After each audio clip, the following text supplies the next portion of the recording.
Meu amigo Nielson, cordial abraço, boa noite, querido. Boa noite, boa noite. Câmara dos Dirigentes Lojistas. Manda aqui um forte abraço, meu amigo Meirelles e toda a equipe da CDL Optometrista. Sim, o que seria optometrista? O que seria optometrista?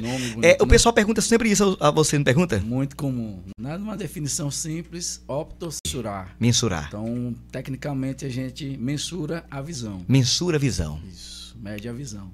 Tá? Seria uma forma básica. Básica da palavra. Básica da palavra. Da teologia. Da teologia. Mas na realidade... Na realidade, a gente trabalha com a saúde visual. Sim. Desde da sua entrada até o seu processamento. Tá?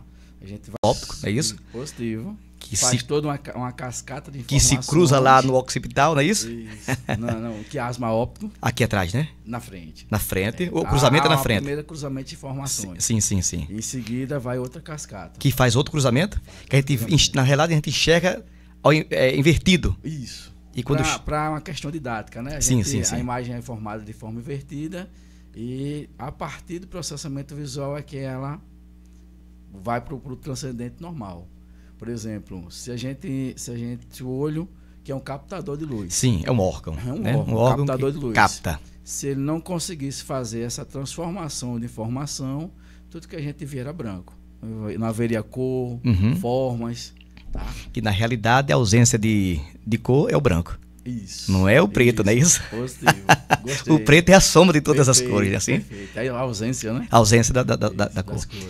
Isso mesmo. Perfeito. Voltando, vamos lá. Então, o optometrista, ele vai desde a entrada, como você falou, até o processamento visual. Até o processamento visual. Isso que vai acontecer no córtex visual. Então, é esse olhar, literalmente, do optometrista. Ele vai enxergar se esse processo se dá de forma natural desde a entrada. Isso, ou se está havendo alguma interferência na entrada. O processamento, só a nível de curiosidade, ele chega até onde? Até o cérebro. Não, para você. Para você. Como... A gente vai até o córtex visual. Vai até o córtex? Isso. A nossa profissão, ela é de nível superior. A gente tem a capacidade de identificar. Uma visão como um profissional da área. Sim. Antes de eu fazer essa pergunta, okay. Vamos fazer a pergunta que todo mundo quer ouvir, que seria essa diferença. Certo. Essa diferença entre o optometrista e o oftalmo, que é o médico com especialização no olho. Isso. O optometrista geral. E aí ele resolve se especializar em oftalmologia, que é uma ciência voltada para a doença do órgão, dos olhos. Eles pagam também. Sim, eles pagam também. Só que são 60 horas aulas. Sim. Diferente de 5 anos. Vou passar para o público o que você me explicou. Então, o oftalmo, né, ele está ali preparado, qualificado para enxergar. Isso. Se existe algo patológico, né? Se precisa de uma cirurgia, de um medicamento. Cirurgias, né? Medicamento também, não é isso? As doenças requer a cirurgia. Um reparo. Naquela região. Não é isso? As mais comuns, pelo menos, como uma catarata, por exemplo. Sim. É mais comum, né? Na maior idade. Sim. Requer uma cirurgia. Então seria nesse caso. Essa sensibilidade mais para o tratar, né? O tratar na questão tanto medicamentosa quanto na questão cirúrgica. Isso, ele está perfeitamente habilitado. O optometrista, ele tem mais essa sensibilidade, é o olhar do funcionamento positivo. O funcionamento da visão. Perfeito. Entretanto, a gente não pode usar de nenhuma medicação, tá? Nem de algo invasivo. Sim. Então, todos os equipamentos que a gente usa não são invasivos. Então, é um especialista na função do olho. Isso, perfeito. Não é um especialista na patologia do olho. Perfeito. É um especialista nessa função do e olho. Se a função está adequada funcionando bem. Entretanto, a gente... Quer dizer, você tem 5 anos de uma sensibilidade maior. Isso, né? Dentro da função. Entretanto, a gente precisa, no mínimo, identificar o que é um olho sadio e o que é um olho doente. Também, claro. Tá? Que você pagou essa cadeira também. A gente não trabalha quando o olho existe uma patologia. Sim. A gente caminha. Sim. Então seria, para fechar esse ponto de vista, seria um olhar que vai levar o paciente à utilização de um óculos. Isso. Na verdade a gente conduz o paciente à sua melhor condição visual. Tá? E o óculos é só uma ferramenta. Sim, sim. Tá? A gente pode lançar mão, por exemplo, de outros artigos. Sim, sim, sim. Lente de contato, a terapia visual, a instrução. Alguns pacientes, tudo que eles E apresentam... qual seria, então, o diagnóstico? Onde é que vocês querem chegar? Pronto. Nesse olhar? A gente trabalha com 3 diagnósticos. Tá? Pois não. A gente tem o diagnóstico visual, motor e ocular. Sim. O que seria, então, o visual? O visual seria tudo aquilo que em relação à função. Função da visão. Sim. Por exemplo, uma pessoa que tem diplopia, onde ela olha, ela enxerga duplo. Sim. A gente está dentro desse visual. No motor, está dentro das funções do músculo. Nossos olhos têm músculos. Sim, e sim. esses músculos operam funções. Por exemplo, uma função bem simples, que é a do foco, Sim, sim. depende de um músculo. Então, Sim. se esse músculo não está trabalhando direito, a pessoa já vai apresentar sintomas. Aí você encaminha. Não, nesses sintomas a gente trabalha. Trabalha. A gente está habilitado a trabalhar nesses Sim. sintomas. Nesses 3 pontos? Isso. Tanto No ocular, no visual, não. No visual. Também. No visual e motor. No ocular seria justamente as doenças. Sim, sim. Então, quando há doenças, aí a gente encaminha. Sim, sim. Tá? Mas aí quer dizer que foi um olhar minucioso, Minucioso. Perfeito. Perfeito. criterioso. Criterioso. Muito. Muito. Já aconteceu do oftalmo encaminhar para o optometrista?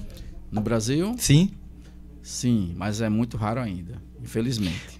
Porque pelo que você me traz aqui, existe uma sensibilidade Ainda. na compreensão, né, Isso, algumas quebras, né, de paradigmas, né? Eu vou pegar a deixa Pois não. da sua pergunta e dar uma entrada, tá? Pois não, Perceba, fica à vontade. O pai da optometria Deus. moderna chama-se Charles Pretice. E em 1901, nos Estados Unidos, ele conseguiu promulgar uma lei que habilita a ciência, a optometria e o optometrista. Então, tudo começou lá nos Estados Unidos. Desde então, a optometria cresceu e hoje ela se encontra nos 5 continentes. Tá? Então, hoje a optometria está presente no mundo inteiro. Porém, aqui no Brasil, o nosso patrono é um optometrista, reabilitador e especialista. Ele chama-se Ricardo Bretas. Tá? Ele foi quem abraçou a optometria a partir do momento que ele conheceu e trouxe para o Brasil. Sim. Para isso, ele criou uma confederação brasileira, que é a CBOO, Confederação Brasileira de Optometria e Óptica. Tá? Quando a optometria nasceu, ela nasceu em conjunto com a óptica. Com a óptica, no caso. Tá? Porque ele fazia a mensuração e o conserto, vamos dizer assim, né? Ele fazia a correção visual. Então, quando nasceu, era assim. No Brasil, isso foi distinto, foi separado. Ou seja, hoje, por conta da pegada do oftalmologista, isso foi separado. Tá? Então, o optometrista hoje trabalha separado da ótica em relação ao processo inteiro. Mas em outros países, até hoje, é junto. Então, o optometrista está já escolhendo a armação, fazendo o processo da manufatura da lente. Sim. E adaptando. Sim, Tá? sim. No Brasil é diferente. Sim. Quem vai fazer essa adaptação e esse processo de manufatura é a ótica. É a responsabilidade dela. Sim, Tá? sim. Isso porque houve o viés da oftalmologia. Então, a oftalmologia ele não estuda, então ele não tinha como fazer essa aviação. Ele tinha que depender de um terceiro. Entendi. Ok? Sim. De uma forma jurídica, aqui, né, a gente hoje, existe, como eu conversei com você agora há pouco, existe uma DPF 131, que a gente conseguiu, a partir do nosso jurídico muito bem instruído, a concessão. Ou seja, antes dessa aprovação dessa DPF, a gente terá perseguido. Tá? Então, o que acontecia? A gente terá acusado como falso médico. Sim. Porque se existia um entendimento de que a prescrição do óculos era de exclusividade médica. Tá? Era uma especialidade médica. Como você explicou. Não é isso? Só que não é. O Supremo Tribunal deixou claro que isso não é. E que exclusividade. Não é um ato médico. Tá? Sim. A optometria também pode atuar desde que tenha formação superior. Sim. Deixou bem claro isso, né? E deixou a cargo dos legisladores criar uma lei que nos regulamente, né, a optometria. Existe a optometria no curso técnico também? Sim. Sim. Existe ainda, só que de forma bem singular. Alguns cursos ainda conseguiram, junto ao MEC, né, fazer essa chancela. Tá? Porém, a optometria, como técnico, ela está se voltando para óptica. Sim. Tá? Ou seja, para formar o profissional em óptica. Não em optometria. Sim. Porque toda a óptica... No caso da venda de óculos... Saber interpretar o RX, as receitas que chegam, não é isso? Saber interpretar, saber fazer a manufatura, saber conferir e saber adaptar. Sim.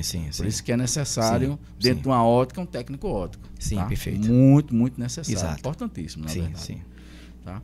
E aí, todo o restante fica com a gente, com o optometrista. Sim. Essa parte eu acho que, eu penso assim, pela sua fala, Nielson, que existe um campo grande, muito grande, e que dá para todo mundo, né? Sim.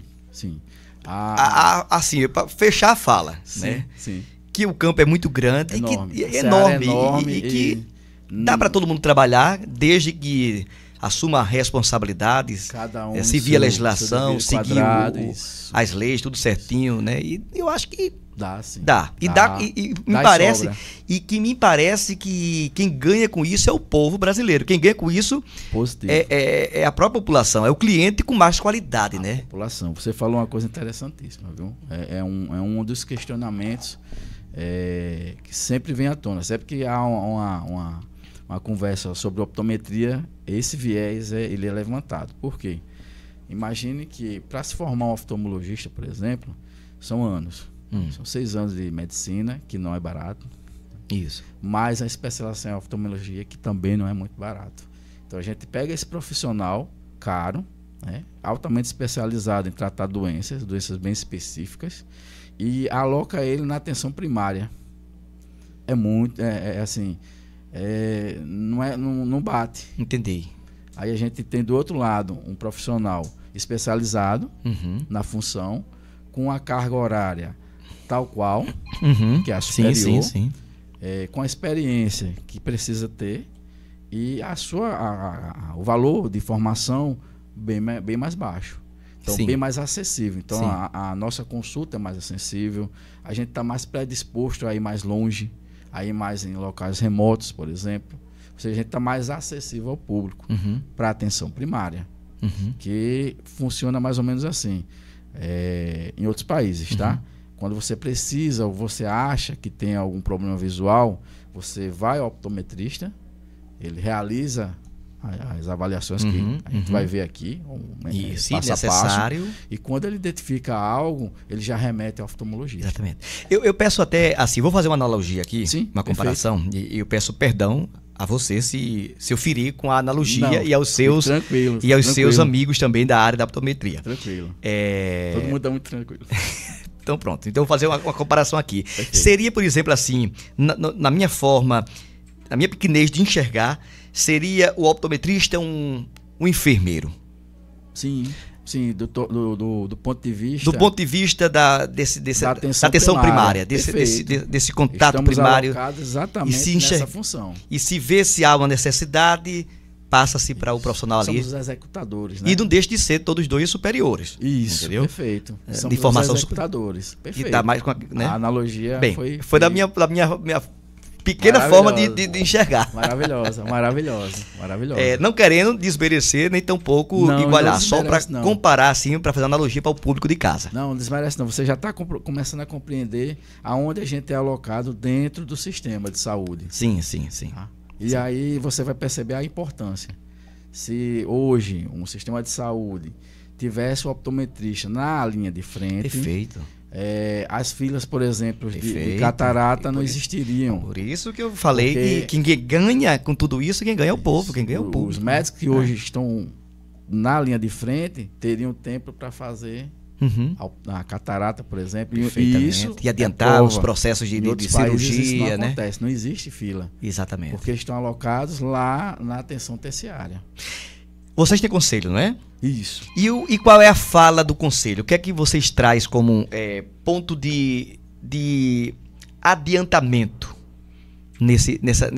nesses pontos que você traz aqui, que ainda não chegou, que precisa desse enxergar, literalmente, desse andar? Isso. O que é que o conselho vem lutando para trazer essas manobras positivas para a categoria? Pronto. O conselho ele vem atuando já há décadas, né? Começou com o Ricardo Bretas, né, aqui no Brasil, e hoje se estende, né? Hoje a gente tem a nossa presidente, a Eriolanda Bretas, e toda uma equipe assim fantástica.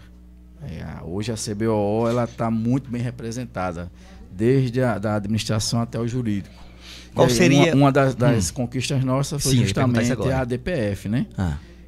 Outra conquista nossa, hoje a gente tem uma frente parlamentar em Brasília, né, atuando justamente no tocante a nossos interesses parlamentares. Sim.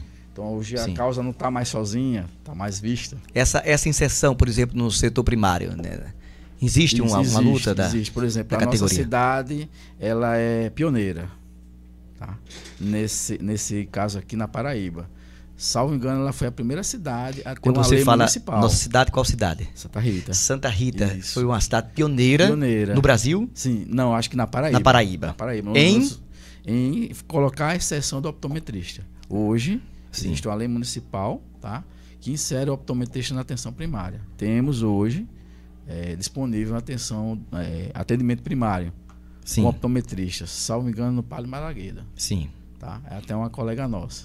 No caso, voltando mais um pouquinho, no caso, na atenção primária ali já se enxerga as funções, possíveis patologias, Isso. É aquele olhar sensível, profundo, técnico, uma anamnese bem executada. Isso. E dali, o que vocês podem resolver e o que vão passar. Me passa isso aí, vai. Ok. O que a gente O pode que você pode resolver ali? As ametropias, por exemplo, tá? Que são os graus. Miopia, astigmatismo. Já sai dali com que é o ametropia, que é o X. As correções. Não, é a receita, né? Isso. Que não é a gente chama de RX. RX. Isso. RX. Já sai dali com RX. Já sai com RX, quando há necessidade de correção. Sim. Por exemplo, a gente consegue atuar... Quando sai com RX, na realidade, é quando não tem nenhum tipo de patologia. Só é uma questão de miopia, uma questão da necessidade de correção com as lentes. Perfeito. Sim. Ou pode até sair com RX, mas com encaminhamento também. Também. Junto. Também. Sim. Algumas patologias a gente consegue fazer RX para uma necessidade, né? Ou seja, o paciente tem uma necessidade urgente de enxergar, mas possui uma patologia que demanda atenção. Sim, o senhor está falando mais outros pontos que poderia já sair dali. Outros pontos na atenção primária. Nas funções, por exemplo, há pessoas que enxergam mal porque tem uma acomodação mal sucedida, possuem uma divergência mal equilibrada, por exemplo, ou um processamento visual a nível cerebral ruim. Sim. Tá? Uma prática comum que eu sempre pergunto na minha anamnese: chega uma criança para mim entre 3, 5 anos de idade, 6 anos de idade, a primeira pergunta que eu faço à mãe, normalmente a gente pede que a mãe acompanhe, se o parto foi normal ou cesáreo, se o bercinho ficava no cantinho da parede, que é um hábito, né? Uma questão estética, ou se ficava no centro, tá? Se o apigar da criança foi bom, foi razoável, foi ruim, porque todas essas informações vão comunar no processamento visual da criança, no desenvolvimento das habilidades. As agnosias, Isso. Por exemplo, se ela engatilhou, o engatilhar é importantíssimo no desenvolvimento da habilidade. Para ler, por exemplo, a criança vai ser um bom leitor, ela vai ter um bom entendimento se ela engatilhou, porque ela desenvolve o movimento sarcádico, então ela consegue mexer uma leitura, por exemplo, ela consegue mexer o olhinho sem mexer a cabeça. E sem mexer a boca. Isso. Né? Aqui, ó, ela está fazendo aqui, está concentrada. Quem não desenvolveu vai fazer duas coisas. Vai mexer a cabeça, porque ela não consegue ter esse movimento e se manter focado. E nos casos mais difíceis, ela vai ter que usar O dedinho, porque senão ela começa a ler numa linha E não consegue pula pra pular outra, corretamente. tá? E isso é uma disfunção que a gente trabalha, E é a gente resolve. e é uma sensibilidade E não é falta grande. de visão, tá? E é uma sensibilidade que vocês têm. Que muitas vezes não é que o oftalmo não tenha, mas que pela profundidade do outro conhecimento que eles tenham ali. Perfeito. E o olhar clínico, talvez esses pontos seriam mais relevantes para vocês que estão ali nesse dianteiro, né? Tem mais tempo, nosso exame normalmente demora mais. Como existe também, né, na própria psicologia. Existem os psicopedagogos, né, que tem um olhar mais voltado para a educação. Psicólogo, psiquiatra. Psicólogo, dentro mesmo da psicologia já existe a psicopedagogia, né? Perfeito. Que vem da psicologia, Perfeito. né? Somando também. Exato, dentro do campo do conhecimento, vendo aí as dificuldades, né, de aprendizado, né? Que nem sempre é a visão. Exatamente. Que nem sempre é Exatamente. visão. Perfeito. Muito bom.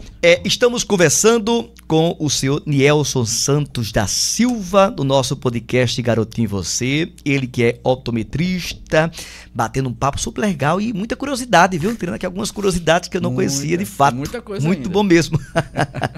Você que está em sintonia nas ondas da 100.5, a FM Líder. Acesse também o nosso canal no YouTube, TV 100.5, o canal Líder. Vai lá, se inscreve no nosso canal. É isso mesmo, compartilha também o link, manda a família aí curtir também, segue a nossa TV, é o canal Líder. Nielson, voltando aqui. Vamos voltar. Só a nível de curiosidade, uma pergunta aqui do ouvinte. Sim. Ela pergunta o seguinte, eu tenho, para distância o quê? Que não consegue ver de longe. Miopia, né? Miopia, né? É quem... Ela... Embora uma hipermetropia alta também vai ficar vendo ruim. Pronto. Aí a informação é que os familiares dizem assim, você está com costume de usar óculos. Sim. Você poderia tirar o óculos. Sim. E a cada ano vai aumentando o grau. O que é que você tem a dizer assim nesse ponto de vista? Ela deveria de fato retirar esses óculos ou continuar com óculos para uma, vamos dizer assim, não é só uma necessidade, mas nem costume. Sim. Nem um hábito. Um hábito, não é isso? De estar usando o óculos naquele momento, só para poder ver alguns detalhes de longe. Vamos partir do princípio, eu não sei qual a idade desse paciente, mas Sim. vamos partir do princípio que esse paciente tem 12 anos, ok? E acabou de se formar. Sim. Sexo feminino, é isso? Não, tem 12 anos, já tem 33. Tem 33 anos. 33 então já usa óculos. Perfeito. E a dúvida dela é se ela deve ou não usar óculos para não se acostumar. E não aumentando a cada ano. Não ia aumentando, então. É uma prerrogativa enganosa a história de que deve se aumentar a cada ano. Por exemplo, o ideal é a gente sempre prescrever o óculos de forma a segurar, a aumentar a questão da miopia. A gente tem que fazer um controle. Tá? E esse controle leva em consideração várias vertentes. Em algumas delas até deixar o paciente enxergando um pouquinho menos para que ele tenha uma qualidade de visão melhor e aí sim desfrute mais tarde de uma visão plena. Por exemplo, eu gosto muito de exemplificar para o meu paciente o seguinte. Sim. O paciente chega no meu consultório e tem menos um de miopia no olho, tem mais 3 de miopia no outro olho, por exemplo. Então, como é que eu espero a visão dele? É muito simples. Uma mãozinha está aqui, ó, e a outra aqui. Qual imagem é melhor para você, por exemplo? Ele vai dizer, né? Isso. Ele vai dizer que para sempre mim, a de as perto, duas estão em ordem. mas a de perto sempre é melhor. Sim, O que é que nosso sistema visual faz? Ele faz isso aqui, ó. Então, sem correção, a imagem é turva, é confusa, correto? Então, o nosso cérebro ele tem um gatilho, ele tem um sistema de segurança. Ele faz com que essa imagem não atrapalhe a outra. Só que metade da informação foi embora. Sim. Certo? Sim. E aí eu posso evoluir, por exemplo, para uma visão monocular. E eu nem percebo, porque é uma defesa. Tá? Perfeito. Então, ela não está usando óculos, é isso que vai acontecer. A longo ou a curto prazo, isso vai acontecer. Vai acontecer. É uma defesa. Porque é muito desconfortável olhar e vê assim. Porque você não vê o que está vendo. Perfeito. Quando a gente faz a correção visual, a gente traz essa imagem para o mesmo plano. Sim. E aí há uma imagem completa. Sim. Aí sim. Sim. Então não há como se acostumar, viciar-se a isso. Isso. Porque Isso é uma falácia, visual. então. Isso é uma fala, é uma fala reproduzida. Não há como viciar-se. Outra coisa que ela não perguntou, mas a gente ouve muito. Meu óculos venceu. Olha, meu óculos venceu. Faz um ano que eu não uso. E aí a gente vai explicar aqui o seguinte: óculos não vence. Sim. Tá? Óculos não vence. A propriedade física que a lente possui, ela não se perde com o tempo. Ela vai estar lá. Eu até exemplifico o seguinte: se eu guardar meu óculos e daqui a 10 anos for buscá-lo, ele vai estar ao mesmo grau. O que muda é a minha percepção visual. Tá? Isso a gente partindo do princípio que não há patologia atuando. Okay? Então, quando eu faço uma correção no paciente, eu não posso alcançar, por exemplo, esse ano eu fiz um paciente e achei 2 de miopia. Entendi. Ano que vem está em 4. Está errado. Eu já não faço mais o óculos. Eu já vou encaminhar, vou pesquisar o que está acontecendo e já vou encaminhar.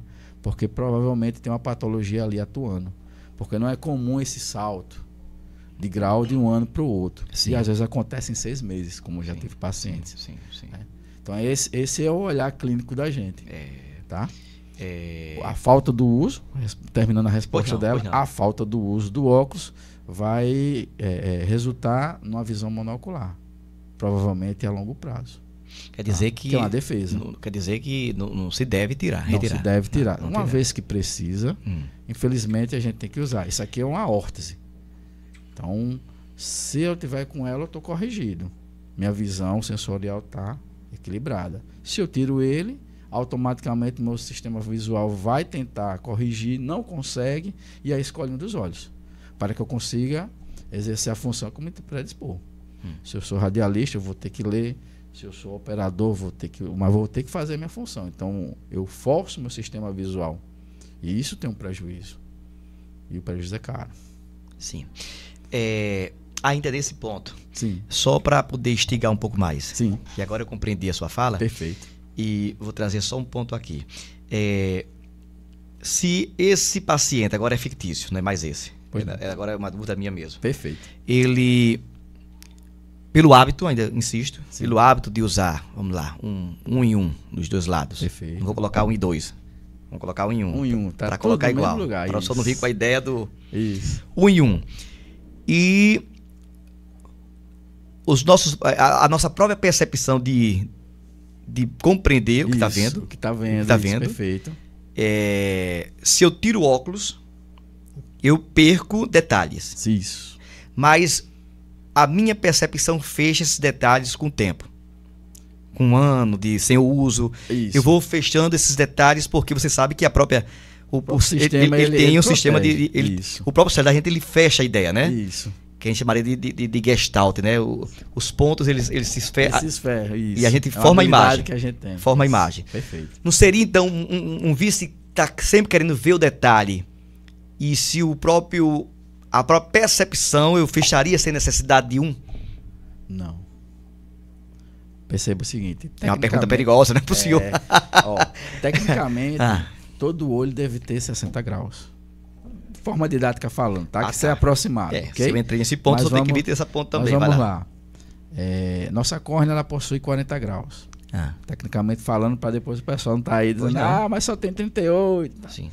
Didaticamente falando, tem 40 graus. E o nosso cristalino, ele consegue mensurar entre 12 e 18 graus. Vamos fechar 20?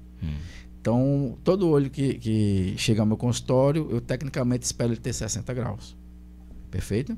Então, se faltar 60, eu vou e corrijo. Se esse olho é muito forte e passa dos 60, eu vou tiro. Isso é uma correção visual. Tá? De forma didática falando, isso é correção visual. Então, se o meu paciente tem mais um de hipermetropia, como é que eu sei como é que ele vê? O que é que ele vê, na verdade, quando ele falta de hipermetropia?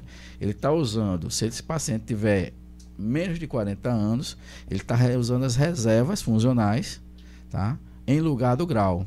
Nós temos reservas funcionais que atuam como grau, vamos falar assim, mas elas não são para isso, tá? Elas são para outra função.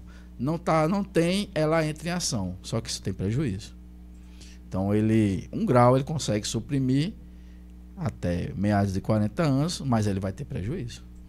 Porque aquele detalhe que você tecnicamente achou que tinha, ele não vai ter de verdade, porque você vai perguntar a esse paciente, ele vai me responder o seguinte: a imagem vai e volta. Hora fica boa, hora embaça. Porque o grau não está corrigido e o sistema é quem está fazendo a função. A acomodação, por exemplo, a vergencial. Porque queira ou não queira, o órgão está nessa busca. Isso. Por mais que o cérebro feche a ideia, tentando equilibrar.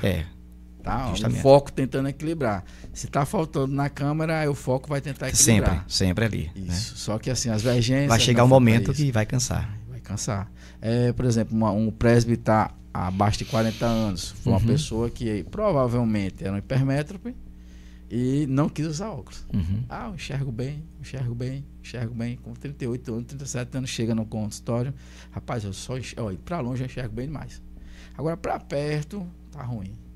Apenas com 37 anos. Quando você vai fazer a mensuração, de fato, ele perdeu a força que deveria estar com ele até 42, por exemplo. Mas como ele usou de forma errada a visão, ele acabou antecipando essa condição.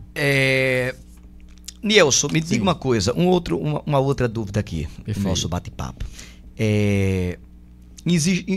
Já conheceu algum caso, por exemplo, de algum...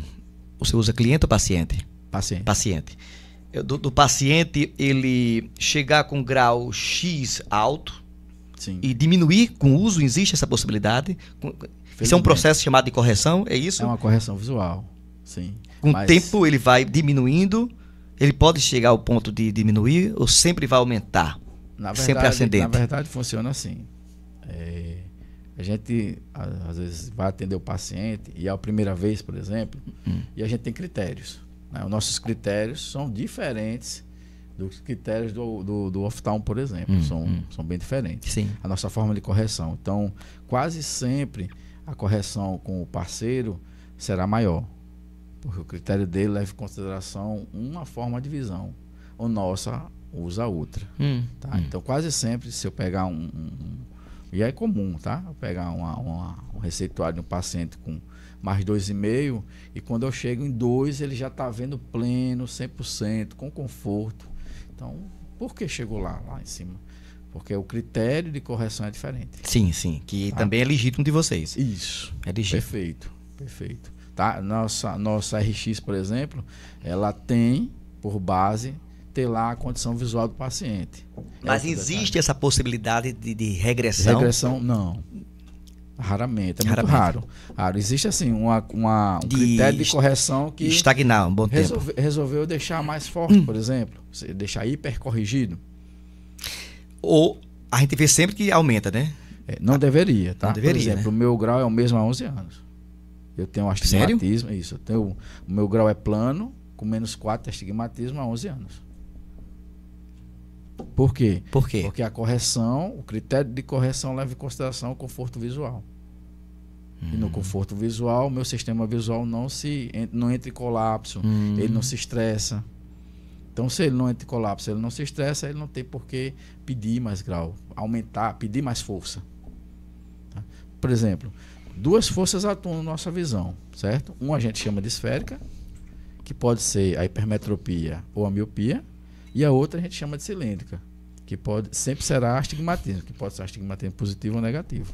Okay? Normalmente a gente usa negativo, até porque na fórmula é muito mais viável e fácil o óptico entender e já aviar a lente.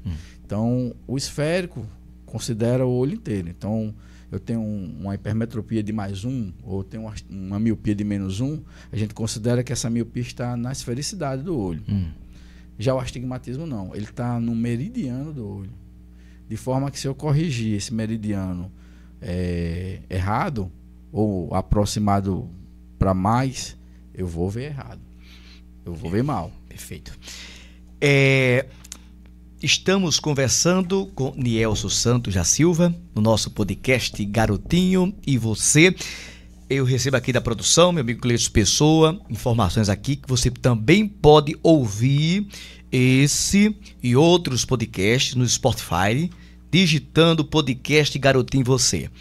Também todas as quartas-feiras, às 21 horas, o episódio de hoje já estará disponível. Quer dizer, daqui a pouquinho, quando terminar o nosso bate-papo ao vivo, esse podcast vai ficar lá disponível na nossa TV, né? Canal TV 100.5, canal líder, e também lá no Spotify, não é isso? Digita lá, podcast Garotinho e Você, não é? Podcast Garotinho e Você. Aí o pessoal pode assistir também, não é, Gleidson? Ouvir, ver lá na TV, no canal TV 100.5, canal líder. Daqui a pouquinho vai estar disponível, e às 21 horas também lá no Spotify, não é isso? Basta você digitar lá, podcast Garotinho e Você, tá aí na tela, para você ouvir, tá bom? Curte e compartilha. É isso aí, curta, compartilha pra gente aí levantar a moral, não é isso? Uma curiosidade. Pois não. Da optometria. A optometria no mundo ela é reconhecida, ok? Tal qual é que existem algumas entidades internacionais que tanto reconhecem como indicam. Por exemplo, a ONU, a OMS, a OPAS, o OIT, a Unesco e o próprio STF a nível nacional. Reconhece e indica, né? Hoje a gente está em mais de 130 países atuando, tá? Como é a optometria hoje. Então, por exemplo... É uma ciência nova? Não, uma ciência antiga. Bem antiga. No Brasil, relativamente nova por uma questão no viés de informação. Por isso que eu sou muito grato na oportunidade. Hoje, o nosso maior desafio como optometrista não é a atuação em si mostrar para a população que existe um profissional apto para fazer a avaliação minuciosa dele, mas que ainda não está acessível por uma questão cultural. Tá? No Brasil, ela chega... Qual é o ano? Você tem aí a lei? Deixa eu constar aqui. Ricardo Bretas, ele começou a atuar bem antes, na verdade, né? Não, aqui no Brasil, né? No Brasil. Na lei. Tem aproximadamente 80 anos. No Brasil. Só que a atuação da CBO em mais ou menos 40 anos que a gente está aqui atuando. Tá? Acho que é 1900, mais ou menos. 1990, se não estou enganado. Tá? Sim. Que a gente atua. Perceba, o mundo reconhece essas entidades que são referências em saúde no mundo, reconhece o optometrista a partir do seu trabalho como a primeira barreira contra a cegueira evitável. Sim. Tá? Esse título é nosso, conquistado não com viés político, e sim com o trabalho. A partir do trabalho exercido, a gente ganhou esse título no mundo. Tá? Como é que se configura? Tá? Como é que a gente divide por exemplo, nosso atendimento? O paciente chegou, qual é o critério que o optometrista vai ter? Mais ou menos assim. Ó. Sim. Nosso viés. A gente está para prevenir, sim, avaliar, corrigir, reabilitar, potencializar e instruir. Essas são as atribuições que a gente tem hoje no Brasil com o optometrista. Então, por exemplo, na prevenção, a gente vai prevenir uma cegueira evitável. Sim. Isso aqui é a lei, né? Isso. A gente está lutando por essa lei aí. Perfeito. Que é o projeto de lei 1791, 2007. Né? Perfeito. Que aí a gente estabelece, né? Visa a regulamentar a profissão de optometria no Brasil. Isso. E aí a gente vai ter a chance de criar uma autarquia, que hoje é sindicato, né? E aí a gente cria uma autarquia e tudo fica mais viável. Porque, por exemplo, hoje, tecnicamente, a gente é associado a um sindicato. Então, a minha associação local, mas ele não tem poder de punição.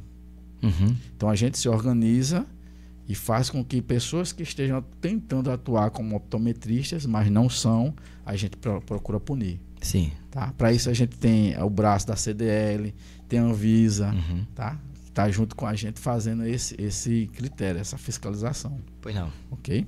Bom, na prevenção, a gente vai prevenir cegueira, ametropias, um mau desenvolvimento psicossocial, por exemplo, uma criança introvertida, tá?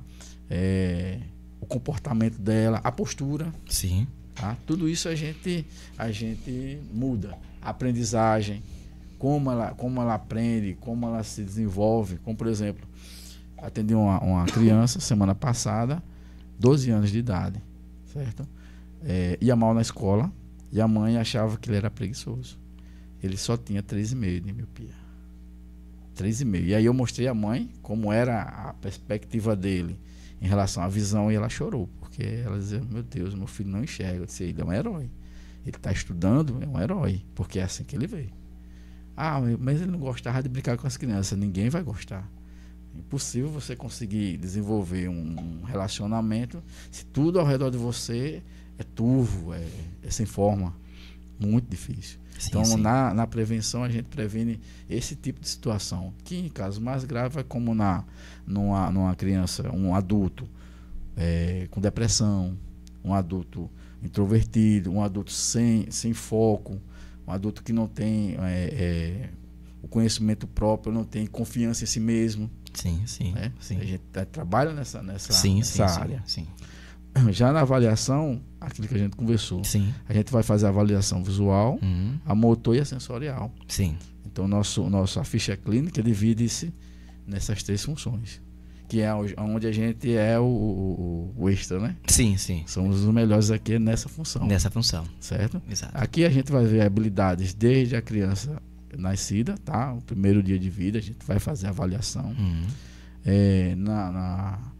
Na criança com 5 anos, no adolescente, na fase da adolescência, para quem tem miopia é muito importante, tá? No adulto e no idoso.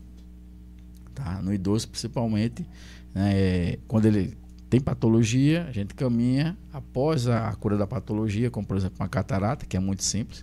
Hoje a catarata, em 15, 20 minutos, a técnica hoje a gente já resolve. Ou seja, não há sentido, né? Ter filas de pessoas esperando para uma cirurgia que 20 minutos. Exatamente. É isso, e muito simples. E aí a gente consegue fazer ela voltar a enxergar com uma visão de 30 anos de idade, um idoso de 65. Isso para a condição visual é maravilhoso. Sim, pois não. Pronto. No corrigir, a nossa ficha clínica ela é bem detalhada e específica. Tá? A gente já começa a ter muitas diferenças nesse sentido.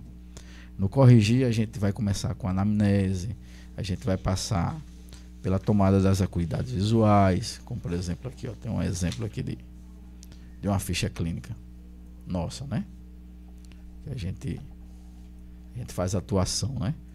Então você vai ver o seguinte, a gente vai ter as condições pessoais, os hábitos que essa pessoa desenvolve no seu dia a dia. A gente vai ver as patologias que acometem ela e a família, importante saber da família. Após isso, a gente faz uma tomada.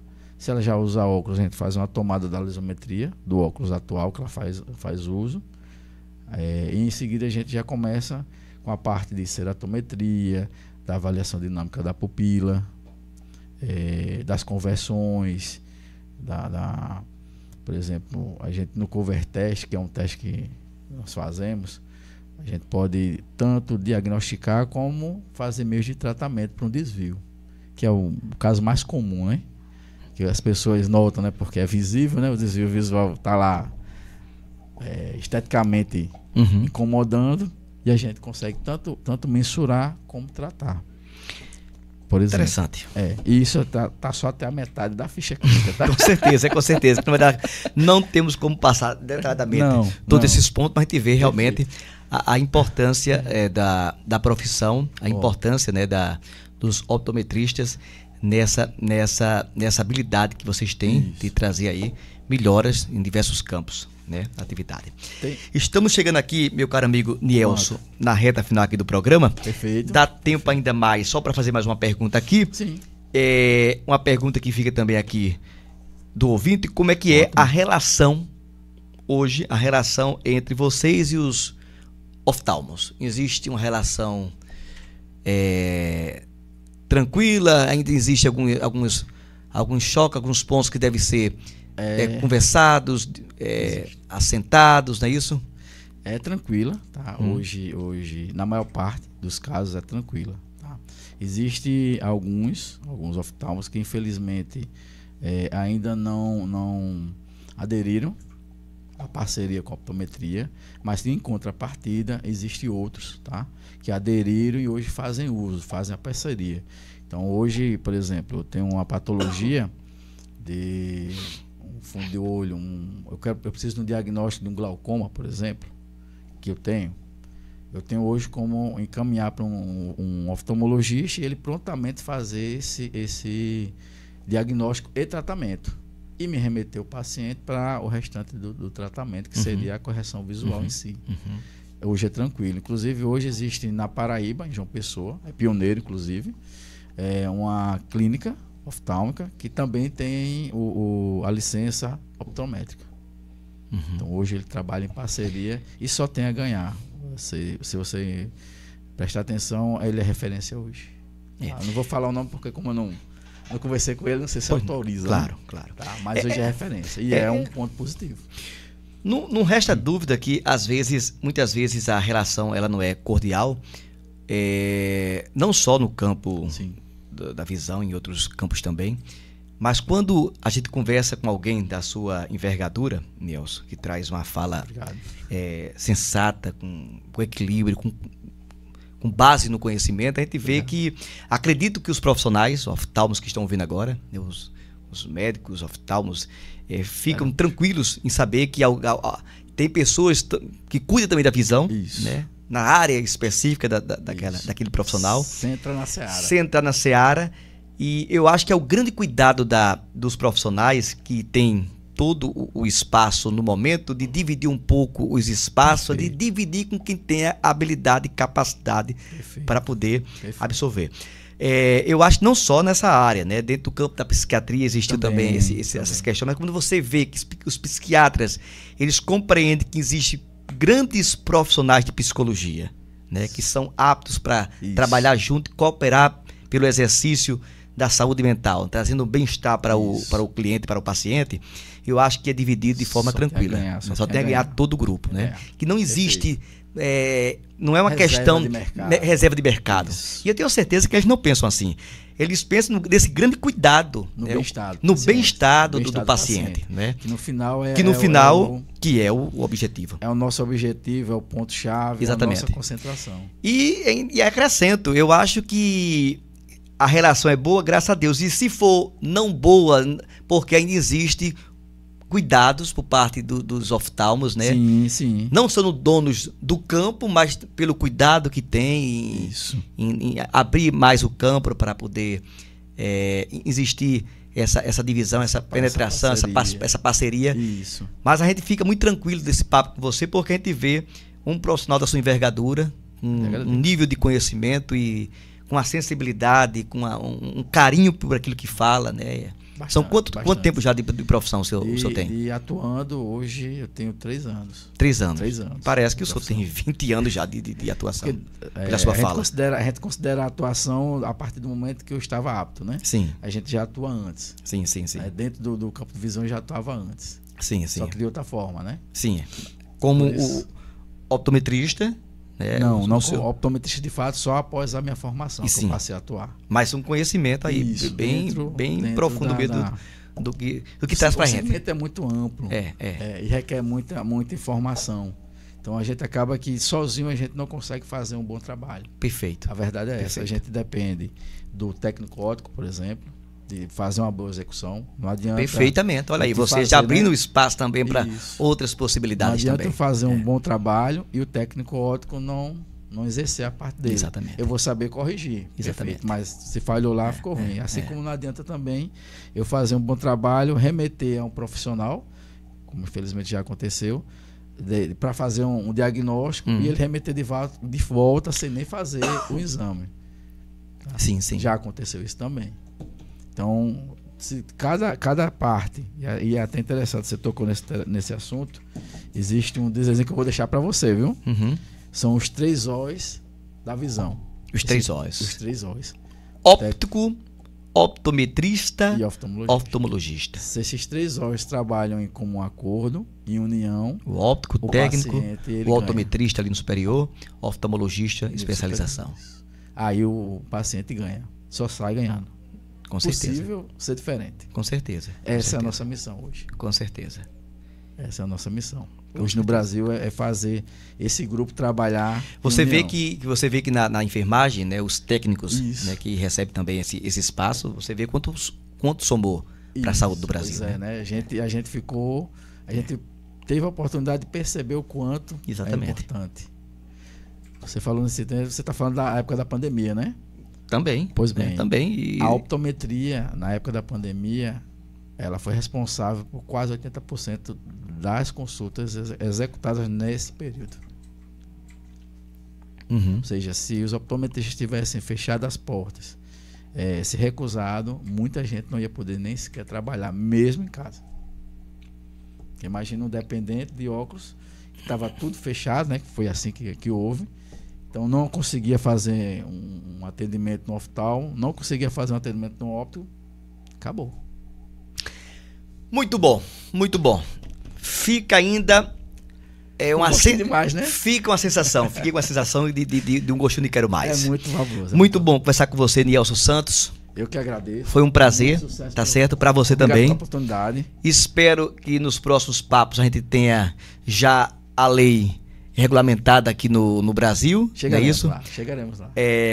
Mas enquanto isso, o trabalho continua. Continua, o mesmo empenho, o Supremo Tribunal já bateu o martelo. Foi 10-0, inclusive. Exatamente. Então, vocês a nível estão jurídico não tem o que se discutir. Vocês estão atuando de forma honrosa, é isso? Desde que esteja dentro do padrão. Do padrão, com ensino superior, né? Uma formação. São bacharéis, assim que se chama? São bacharéis. Bacharéis em optometria. Isso mesmo. Aqui em João Pessoa tem esse curso? Não, infelizmente não tem, a nossa Paraíba ela tem a nível online, né? Sim, EAD. Salvo engano, meu Deus, eu não vou lembrar agora a instituição. Sim, mas também a gente faria um comercial, não é interessante. A minha foi em Paulista, né? Sim. Você me permite falar? Pois não.